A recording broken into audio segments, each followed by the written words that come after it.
Dentro das comemorações dos 90 anos das aparições, o Santuário de Nossa Senhora do Rosário de Fátima tem oferecido, entre outras atividades, diversas formações a respeito da importância da mensagem de Fátima, como o curso História dos Acontecimentos de Fátima, ministrado pelo Sr. Padre Luciano Cristino, diretor do Serviço de Estudos e Difusão do Santuário de Fátima, trazendo pormenores significativos, personagens e fatos relevantes a respeito do tema.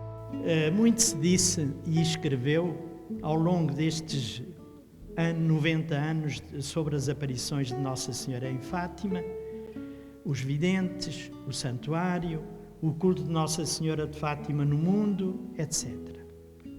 São aos milhares, digo bem aos milhares, os documentos que chegaram até nós sobre esta temática. Desde o início, houve a preocupação de reconstituir essa história.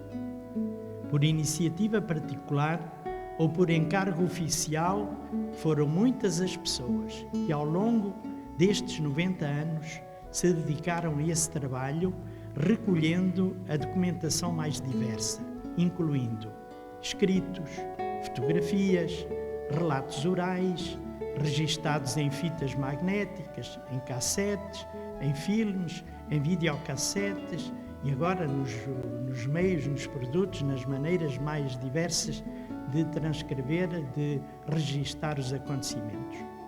Por enquanto, é sobretudo a partir dos documentos escritos que se vai fazendo a história.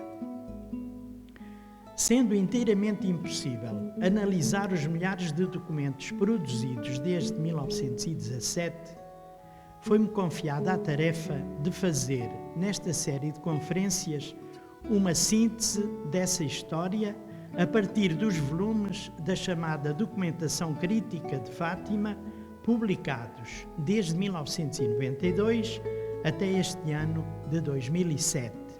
O volume de 2007, que será o 7º tomo desta Documentação Crítica de Fátima, ainda não está editado, mas já está quase preparado. Uma breve explicação sobre esta obra, que eu de certo modo venho aqui agora a apresentar. As suas origens estão já no longínquo ano de 1966, portanto, um ano antes das comemorações do 50º das aparições. O Sr. D. João Pereira Venâncio, segundo bispo da Diocese Restaurada de Leiria, foi bispo residencial entre 1958 e 1972, quando resignou por vontade própria, a pedido dele, desejoso de satisfazer as muitas pessoas que reclamavam uma história científica das aparições, quis, finalmente, empreendê-la nesse ano comemorativo. Na sua carta pastoral chamada Fátima e Leiria, sobre o 50º das aparições de Fátima e da restauração da Diocese de Leiria, datada essa pastoral de 25 de julho de 1966, escrevia: urge regressar às fontes de Fátima, a fim de refletir sempre mais sobre elas e arrancar-lhes todo o seu segredo entre aspas, o verdadeiro segredo da sua espiritualidade profunda. Para mais facilmente se poder atingir esse desiderato e darmos satisfação a pretensões que julgamos justas e nos chegam de muitas partes, parece-nos chegado o momento de alargar o conhecimento de quanto o nosso predecessor de santa memória, refere-se a Dom José Alves Correia da Silva, que foi o primeiro bispo da Diocese Restaurada desde 1920 até 1957, em que morreu, nos legou nesta importante matéria. Resolvemos com efeito, não sem reflexão atenta e prudente conselho, promover o estudo crítico e investigação científica dos factos maravilhosos com que nos brindou o céu e o aprofundamento teológico da sua mensagem. Tomamos já uma série de medidas para que, no mais curto espaço de tempo, se alcance o que pretendemos. na medida em que nos é possível, dadas as especiais condições em que se encontra ainda a problemática da mensagem de Fátima, vamos pôr à disposição dos estudiosos e investigadores as fontes e documentos que possuímos para sua conveniente e responsável utilização. São palavras do Sr. Dom João Venâncio na perspectiva da celebração dos 50 anos das aparições de Nossa Senhora. O padre Joaquim Maria Alonso, teólogo espanhol da Congregação dos Filhos do Imaculado Coração de Maria, tinha vindo a Portugal para fazer uma investigação sobre o culto ao mesmo Coração Imaculado, na história e na mensagem de Fátima. Já tinha participado em Fátima num congresso mariológico luso-espanhol em julho de 1944, em que se debateu essa temática, pois tinham passado poucos anos depois que a irmã Lúcia, em 1941, tinha feito as extraordinárias revelações sobre as aparições de junho e de julho, em 1917, e sobre as aparições complementares de Pontevedra e de Tui, respectivamente em 1925 e em 1929. A 3 de janeiro daquele ano, recordemos, de 1944, a irmã Lúcia tinha redigido também a terceira parte do segredo, que, no entanto, não foi então dado a conhecer, como sabemos. O padre Alonso concluiu, e todos nós com ele agora, que o Coração Imaculado de Maria era o ponto central da mensagem de Fátima. Perante isto, foi a ele que o Sr. Dom João Venâncio propôs a execução da história crítica das aparições e da sua mensagem. A aceitação dessa proposta por parte desse padre Alonso deu origem a um processo longo e difícil na elaboração da referida história crítica, que sofreu várias formulações ao longo dos anos, processo que está descrito nas introduções dos tomos da documentação crítica de Fátima já publicados, principalmente os primeiros 2. Saiu assim, portanto, o primeiro volume dos interrogatórios aos videntes no ano de 1992.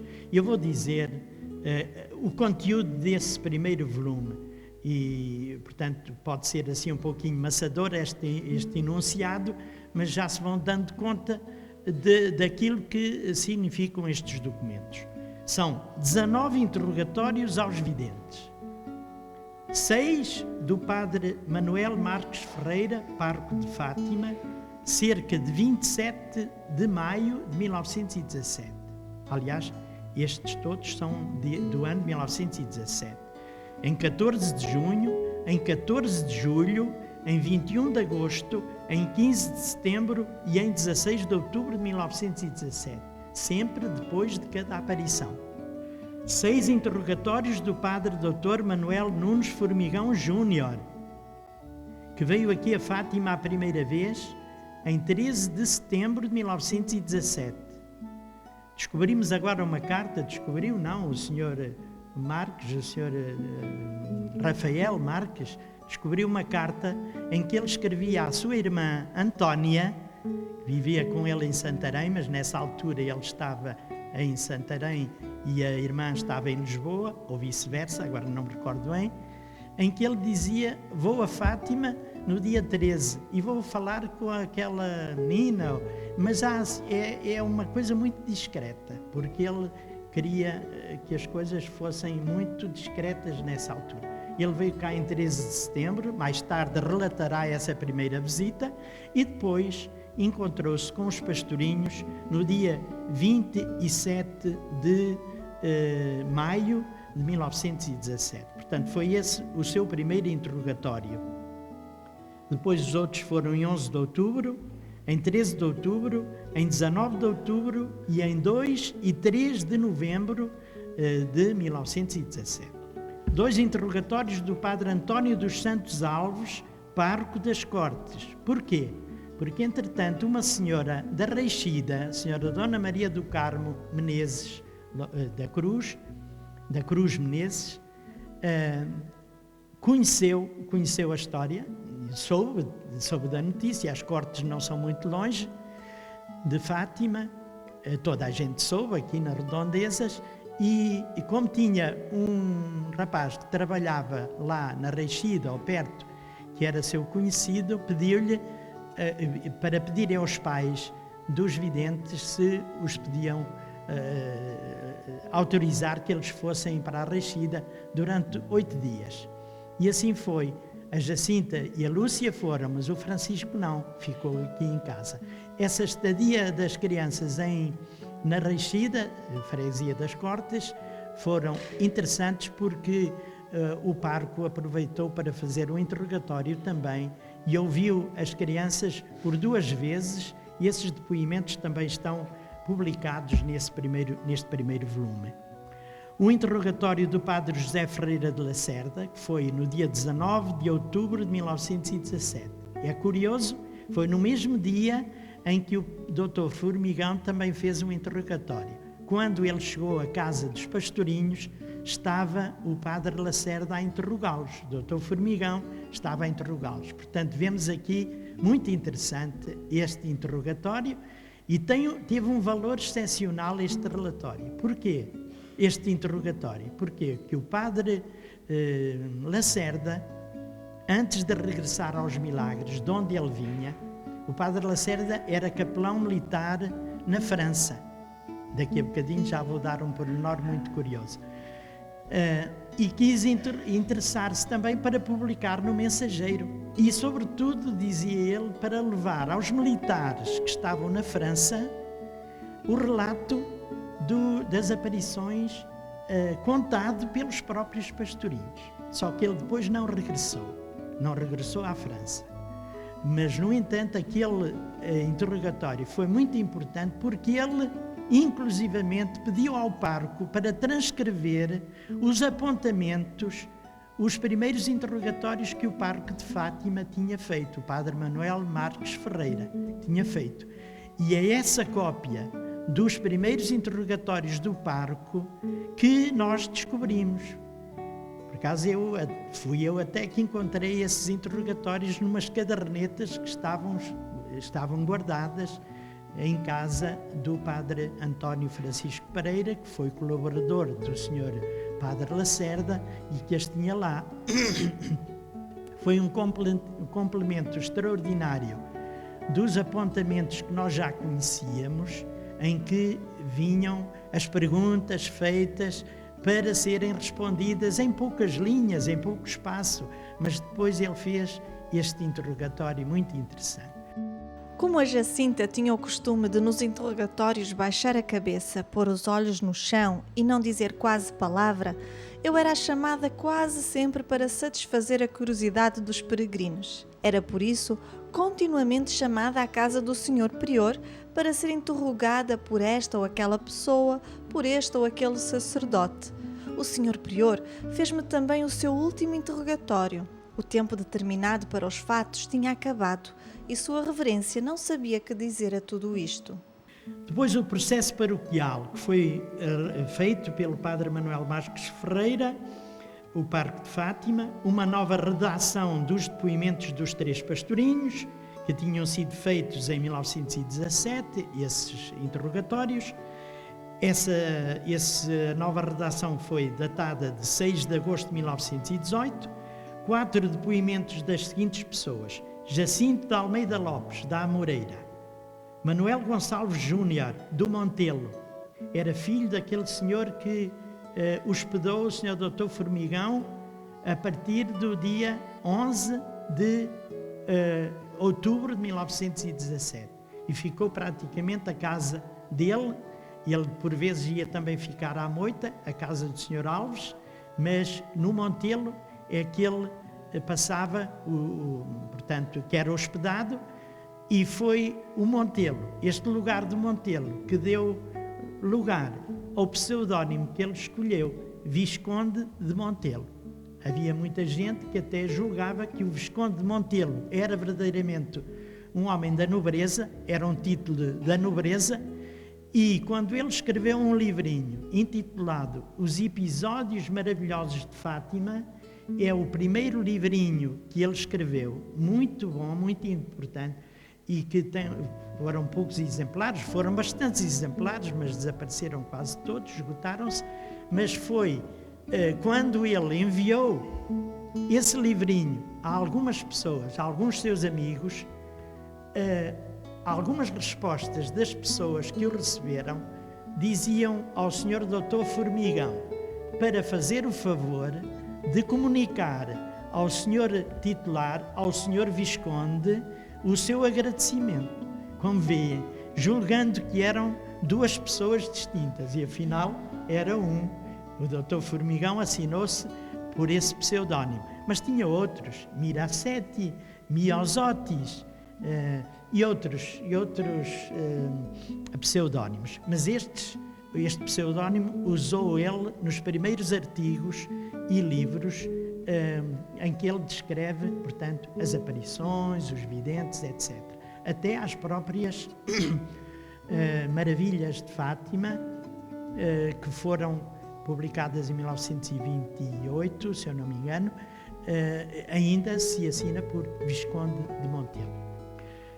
Dizia eu, portanto, que este senhor, Manuel Gonçalves Júnior, do Montelo, que foi ouvido em 31 de dezembro de 1918, Teresa de Jesus, irmã da Lúcia, a 2 de março de 1919, e Joaquim Inácio Vicente da Chaínça, a 2 de março de 1919.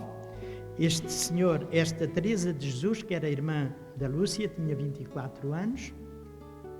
Digo-vos já, porque eu julgo que me estou a alongar já um bocadinho, no entanto, digo já que ela, a certa altura, falando da aparição de julho,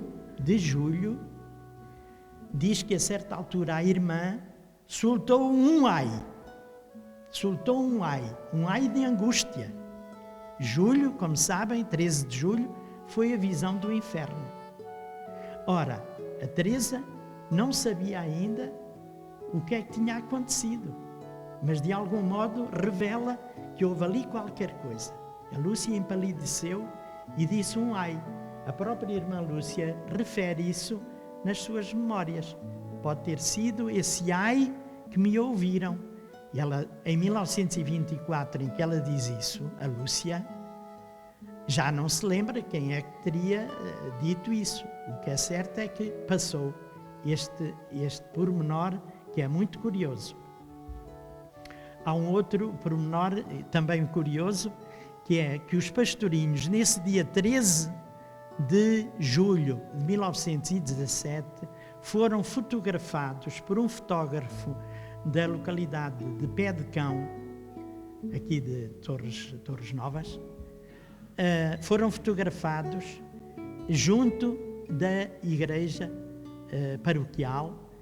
Temos duas fotografias em que se vê nitidamente os pastorinhos, uma delas junto de um cruzeiro que depois foi levado para a igreja, para a frente da capela de Nossa Senhora da Ortiga. Depois foi destruído, mas mantiveram mais ou menos as mesmas decorações. Mas eu falo disto porquê? Porque os pastorinhos estão com umas velas na mão e essas velas estão assim tortas e eles estão assim com um ar muito surumbático. Dizem as pessoas, era a reação ao segredo que elas tinham ouvido na Cova da Iria. Mas eu explico a coisa muito mais simplesmente como era um dia de calor horrível. Daqui a bocadinho, ou se não for daqui a bocadinho, será depois, vou ler-vos uma carta, a primeira carta conhecida em que se fala das aparições. É uma carta de uma senhora dali do Pedrógão que escreve à sua irmã dizendo: estou curiosa em saber o que é que se passou naquela aparição. E antes fala, aqui está um calor horrível. E sabemos, por outro lado, que de facto o dia 13 de julho foi muito, muito quente aqui na Cova da Iria. Portanto, eu considero, eu não estou a fazer de cardeal diabo, mas estou a dizer que aquela impressão de uma certa tristeza e angústia assim dos pastorinhos e as velas tortas, portanto, seriam do calor e não propriamente disso. Mas agora também já não podemos garantir, eventualmente também, alguma influência, algum problema que elas tinham tido. Portanto, já são conhecidas também duas fotografias da igreja paroquial. Uma delas é uma conhecida quando ainda andava em restauro. A igreja paroquial de Fátima foi restaurada, andava a ser restaurada desde 1915, 16 e mesmo depois das aparições. Ora bem, uma dessas fotografias que anda por aí também mostra a igreja de perfil e vê-se uma série de pessoas estão ali à frente e descobrimos finalmente por baixo de umas árvores, junto do tal cruzeiro, aparecem os pastorinhos também. Portanto, é mais uma foto em que se veem os pastorinhos, embora pouco nítidos naquelas fotografias. Isto era a propósito, salvo erro, da Teresa de Jesus e aquele ai que ela refere no seu depoimento que fez ao Parco em 2 de março de 1919. O Sr. Joaquim Inácio Vicente, que foi depois o construtor, ele e outros que andava aqui nas obras da igreja e que também esteve presente em alguns desses dias das aparições de Nossa Senhora. Neste processo, o pároco juntou 5 anexos. Um depoimento de Maria do Carmo Reis e Silva, do Arnal, freguesia de Maceira, sobre a sua cura, que foi operada desde agosto até novembro. Esta senhora, portanto, que era tuberculosa em último grau, mesmo estava desenganada dos médicos e veio a ser curada, portanto, com as peregrinações que fez aqui em novembro desse ano, 1917. Recuperou de tal maneira que ainda foi mãe de uns poucos filhos portanto, não morreu muito nova, morreu já idosa. Eu devo dizer que eu sou da freguesia de Maceira, tenho muito orgulho em saber que uma das primeiras miraculadas de Fátima é a Senhora Maria do Carmo. Uma das últimas miraculadas de Fátima, chamemos-lhe assim, porque foi curada com a invocação dos Beatos Francisco e Jacinta, era também de Maceira. A Dona Maria Emília dos Santos era também de Maceira, portanto.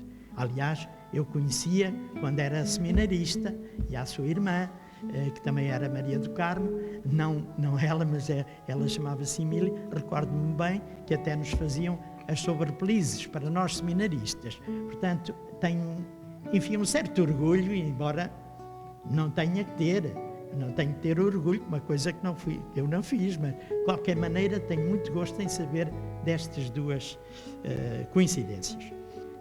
Uma carta do Sr. José Pereira Novo da Torre.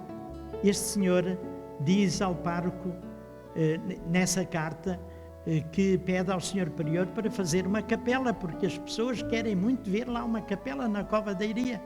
Este senhor, mais tarde, foi o angariador, foi ele que fez uma subscrição para a construção dos cruzeiros da Via Sacra, do Reguengo, ele era da Torre, portanto, do Reguengo até Fátima, e depois do Reguengo até aqui às imediações do Val de Orém, a outra parte da Via Sacra que vai entroncar nesta que vem do Reguengo.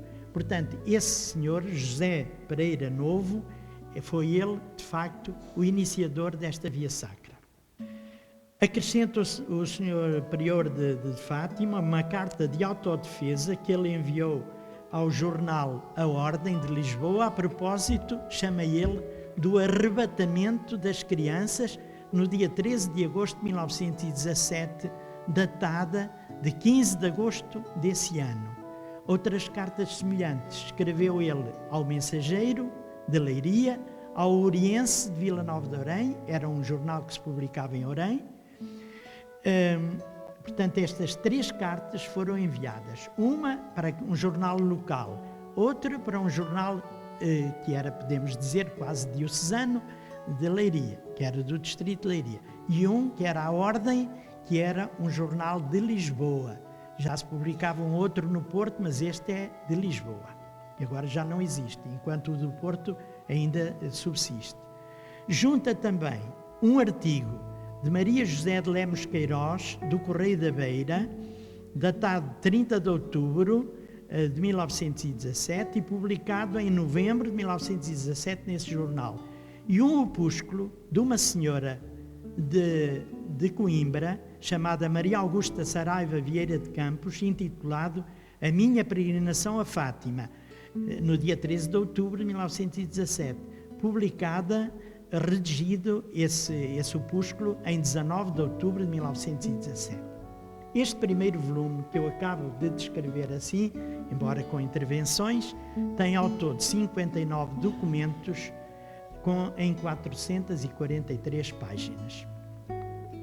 Foi resolvido depois proceder à edição do processo canónico diocesano, que tinha sido empreendido pelo Sr. Dom José Alves Correia da Silva a 3 de maio de 1922 e se concluiu a 13 de outubro de 1930 com a pastoral em que o mesmo bispo declarou como dignas de crédito as visões das crianças na Covadeiria Freguesia de Fátima desta diocese, nos dias 13 de maio a outubro de 1917, e permitia oficialmente o culto de Nossa Senhora de Fátima. Estas eram as 2 grandes conclusões e as 2 grandes determinações desta pastoral do Sr. Bispo.